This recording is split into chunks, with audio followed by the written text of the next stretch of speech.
Hello students, algae की इस series में आपका स्वागत है। आज हम पढ़ने जा रहे हैं एक नई एल्गी वॉल्वॉक्स। वॉल्वॉक्स का सबसे पहले हम क्लासिफिकेशन देख लें। वॉल्वॉक्स देखिए मेंबर है थैलोफाइटा का। थैलोफाइटा का मेंबर होने के कारण इसको हम रूट, शूट और लीफ में डिफरेंशिएट नहीं कर सकते। एल्गी सब डिवीजन का मेंबर है, दैट मीन्स इसके अंदर क्या चीज़ प्रेजेंट होगी भाई? इसके अंदर क्लोरोफिल प्रेजेंट होगा, ऑटोट्रॉपस प्लांट्स होंगे।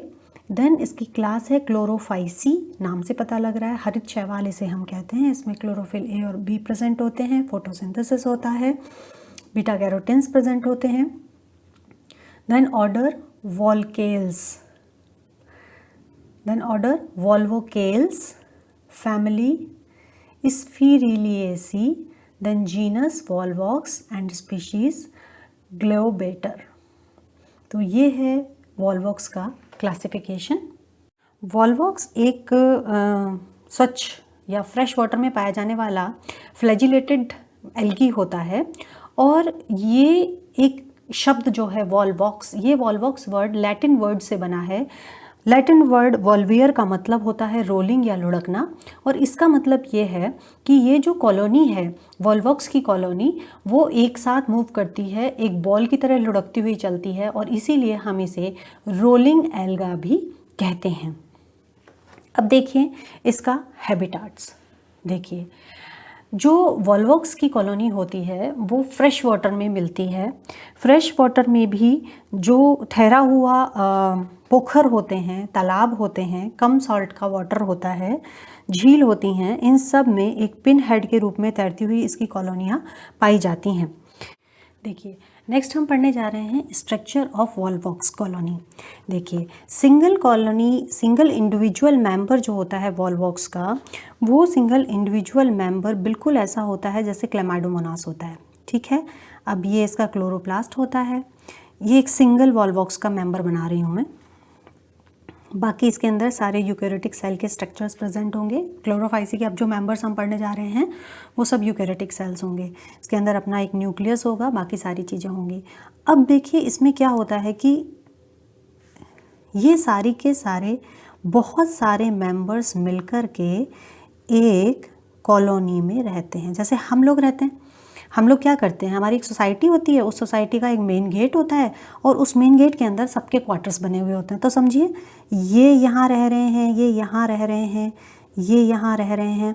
तो ऐसे करके सभी मेंबर्स जो हैं वो इस पूरी कॉलोनी के अंदर सिचुएटेड रहते हैं। ये वर्ड जो मैं बार बार कॉलोनी यूज़ कर रही हूँ, इसका मतलब ये है।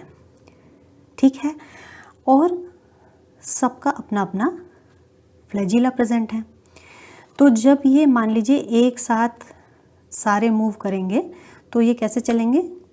सारे फ्लैजिला एक साथ मूव करेंगे तो ये लुढ़कते हुए चलेंगे, और हम इसको कहेंगे रोलिंग एल्गा। क्लियर है? ठीक। अब देखिए जब आप कॉलोनी में रहते हैं तो ये तो कॉलोनी का मेन गेट हो गया, ठीक है, एक म्यूसिलेजिनस वॉल हो गई, लेकिन हर किसी का अपना भी एरिया होता है। ठीक है, ये देखिए ये सबका अपना अपना एरिया हो गया, अपनी अपनी दीवार हो गई।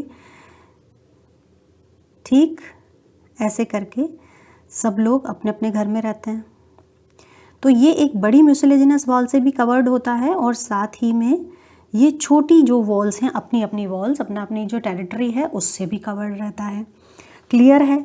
बीच में अधिकतर ये जो मैं अभी दिखाऊंगी तो वो स्फेरिकल पोर्शन होगा, लेकिन नॉर्मली अगर हम इसको खोल करके देखें पूरे पार्ट को तो ये कैसा दिखाई देगा? हॉलो रहता है अंदर से। इतना क्लियर हो गया? अब इसके बाद क्या होता है कि अगर हम देखें तो ये कॉलोनी जो है इसके भी दो पार्ट्स हो सकते हैं। ठीक है, तो जो अपर पोर्शन होता है that is called anterior and, और जो लोअर पोर्शन होता है इट इज पोस्टीरियर एंड। ध्यान देने वाली बात यह है कि जो एंटीरियर एंड होता है, इस एंटीरियर एंड की जो सेल्स होती हैं they are mostly vegetative cells. ठीक है, जो पोस्टीरियर एंड की सेल्स होती हैं they are reproductive cells. Clear? और जो वेजिटेटिव सेल्स होती हैं उनका आई स्पॉट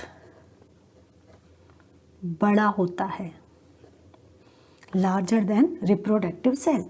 आई स्पॉट का काम क्या होता है? It is a photosensitive area for photosynthesis. और वेजिटेटिव सेल्स का काम ही क्या होता है? बेसिकली फोटोसिंथेसिस करना, तो उनको ही ज़्यादा ज़रूरत है। तो वहीं जो आई स्पॉट है वो बड़ा होता है, एंटीरियर एंड पर प्रेजेंट होती हैं वेजिटेटिव सेल्स और पोस्टीरियर एंड पर प्रेजेंट होती हैं reproductive cells. These cells are, यहाँ vegetative cells are smaller in size but reproductive cells are larger in size। Clear है इतना? और इन सब का देखिए, इन सब का अपना अपना, अच्छा, कॉलोनी में हम एक साथ रहते हैं, अपने अपने घर में रहते हैं और अपने अपने घर की बाउंड्री में रहते हैं, लेकिन फिर भी हमारी जो बाउंड्री होती है वो हमारे पड़ोसी से कनेक्टेड रहती है और समय आने पर हमें अपना जो डिस्ट्रीब्यूशन है, खाने का डिस्ट्रीब्यूशन है, सामान का डिस्ट्रीब्यूशन, हम एक दूसरे से पड़ोसी के साथ करते रहते हैं। तो ये जो बाउंड्री है, यहाँ पर एक दूसरे से जुड़ने के लिए यहाँ देखिए प्रोटोप्लाज्मिक स्ट्रैंड्स प्रेजेंट हैं। ठीक है, ये इंडिविजुअल सेल हैं लेकिन ये फिर भी एक दूसरे से जुड़ी हुई होती हैं with the help of protoplasmic strands. ये देखिए, और ये मिलजुल कर एक दूसरे के साथ रहती हैं। ठीक है, तो इस तरह से ये जो पूरी की पूरा सिस्टम है इसे हम कहते हैं सिनोबियम। अब सिनोबियम वर्ड जो है उसको भी आप यहीं समझ लीजिए, हम डिटेल इसका बाद में पढ़ लेंगे। देखो, सिनोबिया, सिनोबिया का मतलब क्या है? मान लीजिए एक सोसाइटी में घर हैं और वहाँ उस सोसाइटी ने डेफिनेट किया हुआ है कि इस घर में, इस सोसाइटी में अगर पर्टिकुलरली किसी मंगलम ग्रुप की मान लीजिए सोसाइटी है और उसने ये कहा कि हमारी सोसाइटी जो है उसके अंदर 500 फ्लैट्स ही हो सकते हैं, हम उससे ज़्यादा 501 भी नहीं बनाएंगे और इसी साइज़ के फ्लैट होंगे। ओके, अगर ऐसा डेफिनेट इस सोसाइटी ने कर रखा है, दूसरी सोसाइटी मान लीजिए कोई और सोसाइटी है, आशियाना सोसाइटी है, और उसने ये कह रखा है जी हम तो सिर्फ 300 घर बनाएंगे और वो भी इस पर्टिकुलर डायमेंशंस के ही बनाएंगे। तो अगर कहीं कॉलोनी इस तरह की होती है जिसमें नंबर ऑफ मेंबर्स जो हैं वो अगर निश्चित होते हैं, डेफिनेट नंबर ऑफ मेंबर्स होते हैं और डेफिनेट साइज होती है उस कॉलोनी की, then it is known as coenobia. तो जैसे मैं कहूँ कि मान लीजिए वॉल्वॉक्स ऑरिस है, इसमें 500 सेल्स प्रेजेंट होती हैं। अगर मैं कहूँ कि वॉल्वॉक्स ग्लोबेटर है तो इसमें 2000 सेल्स होंगी। अब यहाँ रेगुलर नंबर रहेगा, मतलब डेफिनेट नंबर रहेगा, 501 भी नहीं होता उसके अंदर, 2001 भी नहीं होता उसके अंदर। तो अगर इस तरह से एकदम डेफिनेट नंबर एंड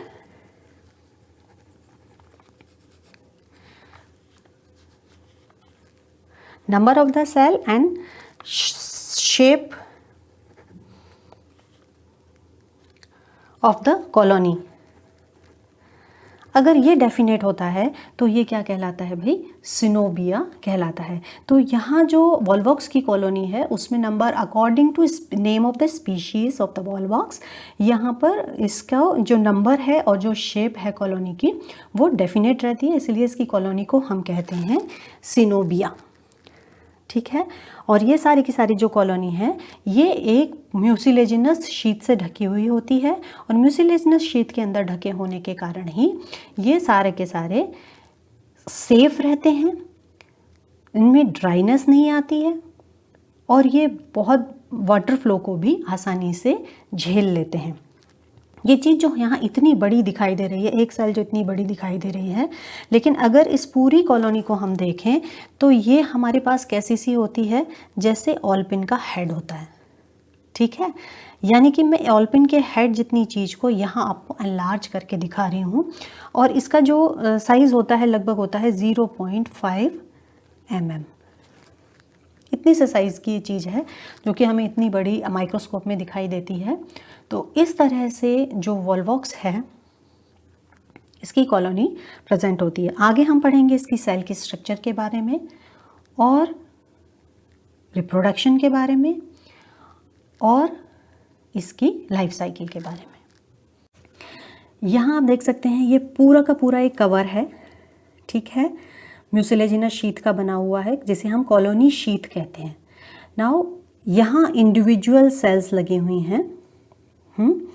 ये जो इंडिविजुअल सेल्स लगी हुई हैं ये एक दूसरे से कनेक्टेड हैं विद द हेल्प ऑफ प्रोटोक्स की। इंडिविजुअल सेल को अगर हम देखें तो ये पियर शेप्ड होती है, नाशपाती के आकार की ये शेप होती है, जिसका पीछे का हिस्सा जो होता है posterior and is broader then the anterior and.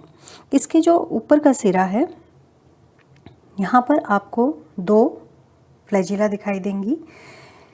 Flagella जहाँ से उत्पन्न होती हैं बेसल ग्रेन्यूल या बिलीफेरोप्लास्ट दिखाई देंगे। इसके आगे का सिरा जो फूला हुआ होता है इसे हम एपिकल पैपिला कहते हैं।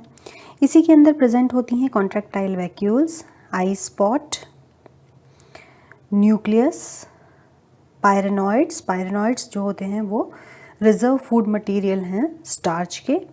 इसके अलावा इसमें प्रेजेंट होते हैं chloroplast, cell membrane, cell wall is also present.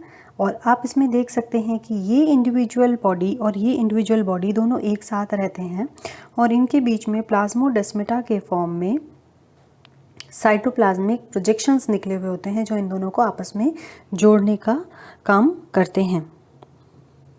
जो वॉल्वॉक्स होता है इसका जब केमिकल एनालिसिस किया गया तो ये देखा गया कि इसकी जो सेल है वो एक दूसरे से बहुत ही फाइन पार्टिकल से जुड़ी हुई होती है, फाइब्रिल से जुड़ी हुई होती है। और ये जो फाइब्रिल्स होते हैं दे आर ग्लाइकोप्रोटीन रिच हाइड्रोक्सीप्रोलिन्स, ठीक है। और जो इसकी सेल वॉल होती है it is made up of pectin, ठीक है। और ये जो पैक्टीन है इसका काम क्या होता है कि ये वाटर में डिज़ोल्व हो जाता है और वाटर में डिज़ोल्व होकर के म्यूसिलेज का फॉर्मेशन करता है जिसमें पूरी की पूरी कॉलोनी एक साथ व्यवस्थित रहती है, ठीक है। आई स्पॉट जो होता है उसका काम होता है फोटोसिंथेसिस को करना, साथ ही ये इसके अंदर बहुत सारे पिगमेंट ग्रेन्यूल्स पाए जाते हैं और पिगमेंट्स होने के कारण ही इसका रंग जो है वो लाल रंग का दिखाई देता है।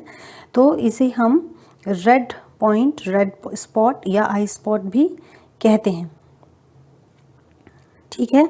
जो क्लोरोप्लास्ट है वो इन सेल्स में अलग अलग तरीके का हो सकता है ये सैटेलाइट टाइप का हो सकता है ये स्टार शेप्ड हो, या लेमिनेट या पत्ती की तरह हो सकता है, या नाशपाती की तरह हो सकता है। ये अकॉर्डिंग टू स्पीशीज़ वेरी करता है, ठीक है।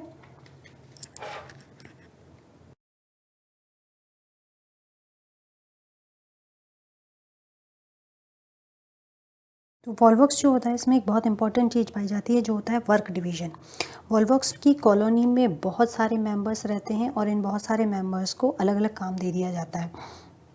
कुछ सेल जैसा कि मैंने आपको पहले बताया कि जो पोस्टीरियर एंड की सेल्स हैं दे आर रिप्रोडक्टिव सेल और जो एंटीरियर एंड की सेल्स हैं दे आर वेजिटेटिव सेल्स। तो वेजिटेटिव सेल्स जो होती हैं they are responsible for their movement and nutrition of the whole colony. Then it has some asexual cells also.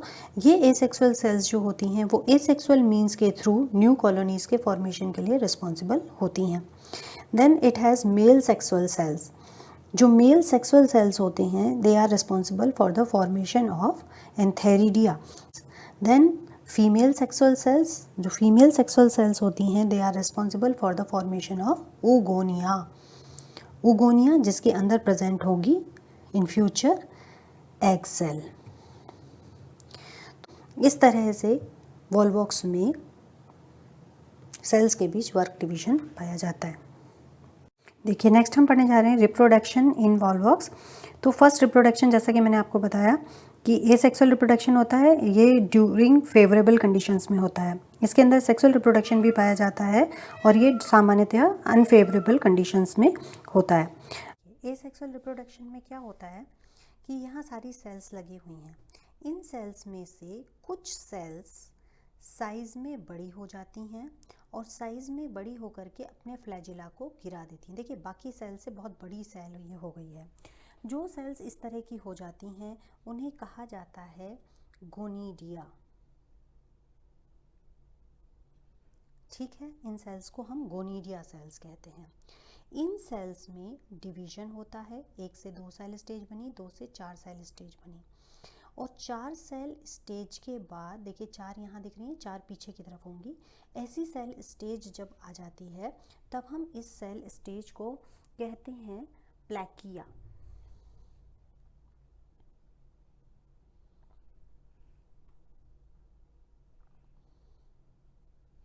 ठीक है, ये 8 सेल स्टेज है, ये हमें हमेशा याद रखना है। ये जो 8 सेल स्टेज है it is known as plakea stage. इसी तरह से लगातार डिवाइड होते होते ये 16 सेल स्टेज तक चले जाते हैं। जब ये 16 सेल स्टेज तक चले जाते हैं तो क्या होता है, तो ये सारी की सारी सेल्स इस तरह से अरेंज हो जाती हैं। अभी ये जो सारी की सारी सेल्स हैं इनका मुंह कैसा है भाई, अंदर की तरफ है। अब ये एक मुंह यहाँ पे बनना शुरू होता है और इस मुंह को हम कहते हैं फिलोपोर। ये जो फिलोपोर है ये खुल जाता है, और इसके खुल जाने के बाद क्या होता है कि ये जो सारी की सारी सेल्स हैं ये एक खुले मुंह पर इस तरह से एडजस्टेड होती हैं। अब देखिए आप, यहाँ की सेल्स जो हैं उनके नुक जो हैं है ना, वो कैसे हैं, अंदर की तरफ हैं, जबकि यहाँ की सेल्स बाहर की तरफ हैं। तो इनको क्या होना होगा, समझिए जैसे हमने उल्टा समझिए जैसे उल्टा तकिए का कवर है, तो हमने अंदर सिलाई हो रखी है, अब हमें उल्टा करना है, इसको बाहर की तरफ लाना है। उसे बाहर की तरफ लाने के लिए कुछ मूवमेंट्स होते हैं जिससे ये जो सेल्स हैं ये बाहर की तरफ आती हैं। ये जो सारी सेल्स हैं ये एक मूवमेंट शो करती हैं, इन सब के सिरे जो हैं वो आगे की तरफ हैं, ये मूवमेंट चल रहा है। यहाँ से जैसे हम तकिए के गिलाफ को सीधा हमें करना होता है, तो ऐसे करके ये अंदर की तरफ मूवमेंट होना शुरू होता है, और अंदर की तरफ जाते जाते जाते जाते जब ये सेल्स ऊपर पहुँच जाती हैं तो ये पलट जाती हैं। पलटने के बाद आप देख सकते हैं जो सिरा पहले नुक वाला अंदर था वो बाहर की तरफ आ गया है, और बाहर की तरफ आने के बाद ये सारे के सारे जो सेल्स हैं वो एक साथ इकट्ठी हो जाती हैं। ये सारी की सारी सेल्स एक साथ इकट्ठी होने के बाद ये अपने आप में एक दूसरे के साथ प्लाज्मोडेस्माटा से कनेक्शंस बनाती हैं, अपनी एक दूसरे के लिए रिंग बनाती हैं, और मेन सेल के मेन कॉलोनी के अंदर रहते रहते एक छोटी कॉलोनी का फॉर्मेशन कर लेती हैं, और इस तरह से एसेक्सुअल रिप्रोडक्शन को ये अंजाम देती हैं। After completion of asexual reproduction, a daughter colony is developed within a parental colony, and it will release according to the feasibility of the environment. So a new colony is formed from a parental colony after asexual reproduction. Now we are moving towards the sexual reproduction. हम पढ़ने जा रहे हैं sexual reproduction in Volvox. Volvox में ऊगोनियस type का sexual reproduction पाया जाता है, यानी कि यहाँ पर मेल और फीमेल गैमीट्स का फॉर्मेशन होगा। तो वॉल्वॉक्स की वेरियस स्पीशीज़ होती हैं जिनमें दोनों तरह की स्थितियाँ देखने को मिलती हैं। एक में जिसमें ऊगोनियम और एंथेरिडिया दोनों एक ही कॉलोनी के अंदर बनती हैं, ऐसा जो सिस्टम होता है इसको हम कहते हैं मोनोशियस टाइप की स्पीशीज़। मोनोशियस जिसमें कि दोनों एक में ही बन रही हैं। दूसरा, कुछ स्पीशीज़ में भी ऐसा देखा जाता है कि वहाँ सिर्फ ऊगोनिया का फॉर्मेशन होता है, जाइगोट का फॉर्मेशन होता है, और एंथेरिडिया जो हैं वो दूसरी जगह से मूव करते हुए आते हैं। तो वॉल्वॉक्स में हमें दोनों तरह की वेराइटीज़ देखने को मिलती हैं, मोनोशियस एंड डायोशियस। तो हम देखने जा रहे हैं development of antheridia in Volvox. Antheridia का डेवलपमेंट में हम देख सकते हैं कि यहाँ पर जो पोस्टीरियर पार्ट की सेल्स होती हैं, हमने आपको बताया था एंटीरियर पार्ट की सेल्स जो होती हैं they are vegetative cell, and the posterior part cells have the capability और to work as a reproductive cell. तो जो पोस्टीरियर पार्ट की सेल्स होती हैं उनमें से कुछ सेल्स साइज़ में बड़ी हो जाती हैं और they will remove their flagella, और उसमें लगातार डिवीज़न होना शुरू हो जाता है। आप देख सकते हैं 2 सेल स्टेज हो गई है, ठीक है, 8 सेल स्टेज हो गई है। तो ये लगातार इसके अंदर डिवीज़न होता रह जाता है, और ये इतना डिवीज़न होता है कि लगभग ये 500 सेल्स तक अपने आप को डिवाइड करते चले जाते हैं। These cells are arranged in a cup like structure. एक कप जैसी स्ट्रक्चर में ये सारी की सारी सेल्स जो हैं वो अरेंज हो जाती हैं और कुछ समय बाद ये मॉडिफाई हो जाती हैं और मॉडिफाई होकर के ये एंथेरोजॉइड में कन्वर्ट हो जाती हैं। ठीक है, तो इस तरह से जो वॉल्वॉक्स है उसमें एंथेरोजॉइड्स का फॉर्मेशन होता है एंथेरिडिया के अंदर। Development of उगोनिया। उगोनिया में क्या होता है कि यहाँ पर भी पोस्टीरियर पार्ट की सेल्स जो हैं वो बड़ी हो जाती हैं साइज़ में, और इसका जो न्यूक्लियस है उसमें डिवीजन नहीं होता, लेकिन ये साइज़ में बड़ा हो जाता है। ये जो न्यूक्लियस है ये साइज़ में बड़ा होने के साथ ही इसके अंदर फूड रिजर्व्स इकट्ठे हो जाते हैं और पायरेनॉइड्स इकट्ठे हो जाते हैं, और इसका जो साइटोप्लाज्म है वो डेंस हो जाता है। ऐसा हो जाने के कारण क्या होता है कि it will behave like a mature egg. एक मैच्योर एग की तरह ये बिहेव करती है। ठीक है, अब इसके बाद क्या होता है कि जो एंथेरोजॉइड्स हैं ये रिलीज़ हो जाते हैं मेल पार्ट से या एंथेरिडिया से आते हैं। अगर सेम कॉलोनी में है तो भी दूसरी सेल से आते हैं, और अगर दूसरी कॉलोनी ही अलग है तो वहाँ से भी इस तरह से आते हैं। तो ये जो एंथेरोजॉइड्स हैं ये मूव करते हुए इस ऊगोनिया के अंदर पहुँचते हैं, because they have a goal to fuse with this mature egg. तो ये यहाँ आकर के इकट्ठे हो जाते हैं। यहाँ आकर इकट्ठे होने के बाद ये सक्सेसफुली जब इस एग के साथ फ्यूज़ हो जाते हैं, एंथेरोजॉइड्स जब इसके साथ फ्यूज़ हो जाते हैं, तो फ्यूज़ होने के बाद ये एक जाइगोट का फॉर्मेशन करते हैं। ये जो जाइगोट होता है इसका जो न्यूक्लियस है इट इज़ 2n न्यूक्लियस, और इसकी ख़ास बात ये होती है कि इस जाइगोट के चारों तरफ बहुत बड़ी थिकनिंग जमा हो जाती है, और ये जो थिकनिंग होती है इसके कारण क्या होता है कि ये एक डॉर्मेंट स्टेट में पड़े रहते हैं। मतलब जो कॉलोनी है उसमें किसी किसी सेल के अंदर आपको डार्क कलर की एक चीज़ दिखाई देगी, जो डॉट्स दिखाई देंगे, जो कि क्या है वास्तव में जाइगोट हैं, और ये डॉर्मेंट स्टेट में पड़े हुए दिखाई देते हैं। और जब फेवरेबल कंडीशंस आती हैं तब ये जाइगोट जो हैं ये जर्मिनेट होते हैं। जब तक ये डॉर्मेंट स्टेट में है, जब तक इसके ऊपर थिक कवरिंग है, तब तक हम इसको कहते हैं ऊ स्पोर। इसके लिए हम एक पर्टिकुलर वर्ड यूज़ करते हैं, ऊ स्पोर। ठीक है,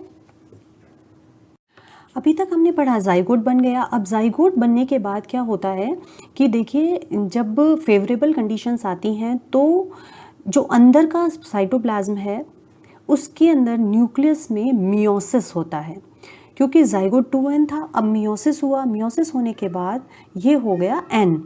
हर n जो है न्यूक्लियस वो अपने चारों तरफ प्रोटोप्लाज्म इकट्ठा करता है और वो बना देता है ज़ूस्पोर्स। ज़ूस्पोर्स जो हैं, जैसा कि नाम से पता लग रहा है, दे हैव फ्लैजिला। ये ज़ूस्पोर्स में लगातार डिविजन्स होते हैं, और लगातार डिवीजन, हर ज़ूस्पोर का जो न्यूक्लियस है वो लगातार डिवीजन करता चला जाता है। और डिवीजन करने के बाद वही जो हमने आपको पहले बताया था कि कॉलोनीज़ का फॉर्मेशन होता है, सारी सेल्स डिवाइड होती हैं, और ये सारी की सारी सेल इन्वेजिनेशन एक्टिविटीज़ के थ्रू सेट हो जाती हैं, और सेट होकर के एक नई कॉलोनी का फॉर्मेशन कर देती हैं। तो इस तरह से सेक्सुअल रिप्रोडक्शन के द्वारा भी नए वॉल्वॉक्स की कॉलोनी का फॉर्मेशन होता है। कुछ समय तक ये कॉलोनी पेरेंटल कॉलोनी के अंदर ही सिचुएटेड रहती है, और जब इसकी साइज़ काफ़ी अपने आप में बड़ी हो जाती है तो उसके बाद ये कॉलोनी जो है वो अपने स्फीयर से बाहर की तरफ निकल जाती है। तो इस तरह से एक वॉल्वॉक्स से नए वॉल्वॉक्स का फॉर्मेशन होता है। तो आप देख सकते हैं कि जो वॉल्वॉक्स है उसमें लाइफ साइकिल होती है हैप्लॉन्टिक टाइप की लाइफ साइकिल, क्योंकि ये जो खुद है ये एन होता है और मैक्सिमम पोर्शन जो है वो हैप्लॉइड पोर्शन ही होता है, इसलिए इसे haplontic type of life cycle कहते हैं।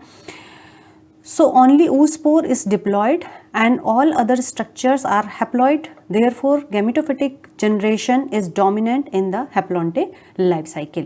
तो वॉल्वॉक्स में आपको याद रखना है कि it has haplontic type of life cycle. अब इसकी लाइफ साइकिल को हम देख लेते हैं एक बार। नटशेल में बहुत अच्छी तरह से इसकी लाइफ साइकिल को समझाया गया है कि जो वॉल्वॉक्स है वो एसेक्सुअल और सेक्सुअल दोनों रिप्रोडक्शन को शो करता है।